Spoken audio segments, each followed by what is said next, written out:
In today's video, I'm going to teach you how to make an account inactive in QuickBooks Online. By the end, you'll know exactly how to clean up your chart of accounts without deleting any history. Making an account inactive is perfect when you no longer use an account, but still want to keep past transactions intact for accurate reporting. First, once you're in QuickBooks Online, look to the top right corner of your screen. Click the small gear icon. This is your settings hub, and it's where you access the tools that control how your books are organized. If you manage multiple areas in QuickBooks, this menu keeps everything within easy reach. From the options that appear, select Chart of Accounts. This page is the master list of all your accounts: assets, liabilities, income, expenses, and more.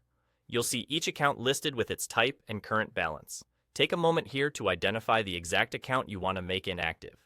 It's worth double-checking the account name and type to ensure you're working with the right one, especially if you have similarly named accounts. Once you've located the account, move your cursor to the far right of that account's row. Click the small caret icon to open a quick action menu. This little arrow expands a set of options specific to that account, making it easy to perform changes without leaving the list. From the menu, click Make Inactive. That's it. QuickBooks will remove the account from active use so it won't appear in drop-downs when you're categorizing new transactions. Your historical data stays intact, and reports will continue to reflect past activity, so your financials remain accurate. Inactivating an account helps keep your lists tidy and reduces the risk of accidentally posting to an account you no longer use. A few tips as you finish up. Confirm you're choosing an account that truly isn't needed for new entries, and consider noting why you made it inactive for your records or team communication.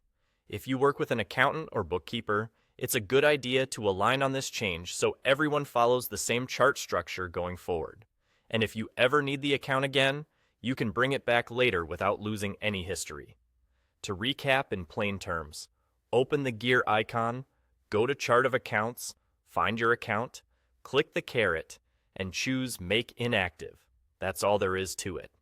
Thanks for watching, and keep your books clean and current with just a few clicks.